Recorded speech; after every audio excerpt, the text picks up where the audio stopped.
Butch Cassidy, the last outlaw of the Wild West.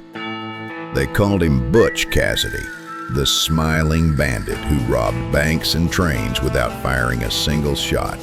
But who was the man behind that grin? This is the untold story of Robert LeRoy Parker, the cowboy who outran the law, the Pinkertons, and even death itself. Or so they say. The Making of an Outlaw. Robert LeRoy Parker was born in 1866 in Beaver, Utah Territory to Mormon pioneer parents. Growing up in the rugged landscapes of the American West, young Robert learned to ride, shoot, and herd cattle.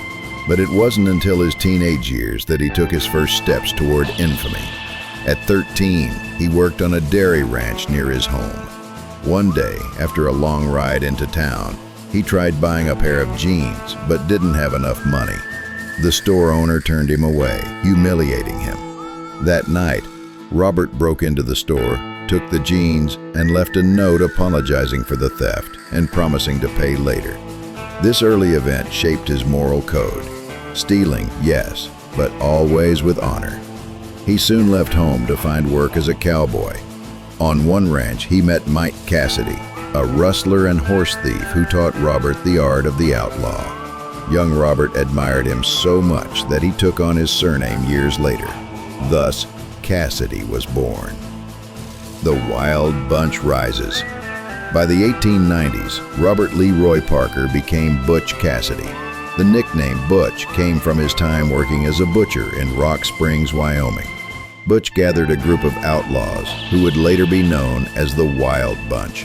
Among them were Elsie Lay, Harry Longabaugh, the Sundance Kid, and Harvey Logan, Kid Curry. They didn't just rob banks and trains. They did it with precision and style. Their robberies were legendary. In 1896, they robbed the Montpelier Bank in Idaho, escaping with over $7,000 without a single casualty. In 1899, they pulled off the famous Union Pacific Overland Flyer heist near Wilcox, Wyoming. Wearing masks and wielding dynamite, they blew open the train's safe, making off with thousands.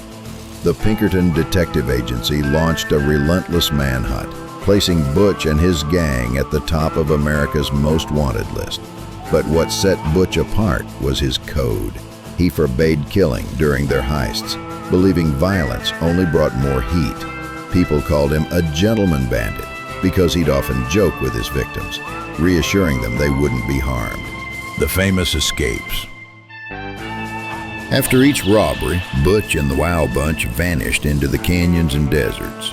They used remote hideouts like Hole in the Wall in Wyoming and Robber's Roost in Utah. These places were almost impossible for lawmen to penetrate. Butch loved playing tricks on the law.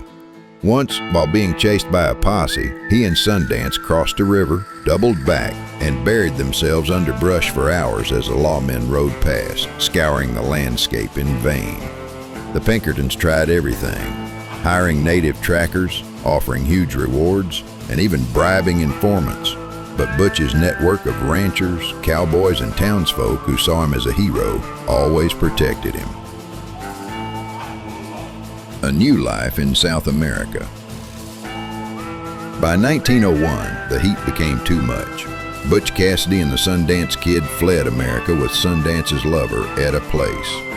They sailed to Buenos Aires, Argentina, and bought a ranch near the Andes. For a while, they lived peacefully as cattle ranchers.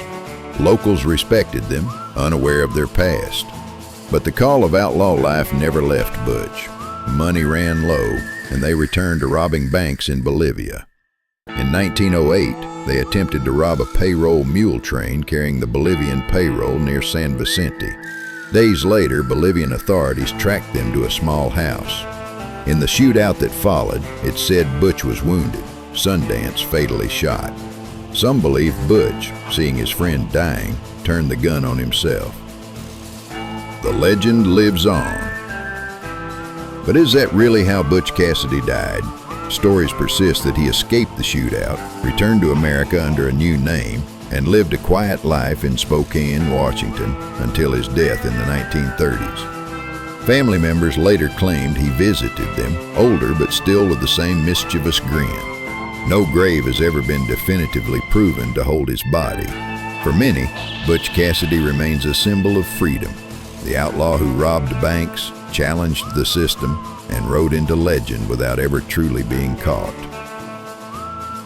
They say the West was tamed by bullets and railroads, but men like Butch Cassidy remind us it was also built by outlaws who refused to bow to any law but their own. He wasn't just an outlaw, he was the last cowboy dreamer, riding off into a sunset no lawman could ever reach.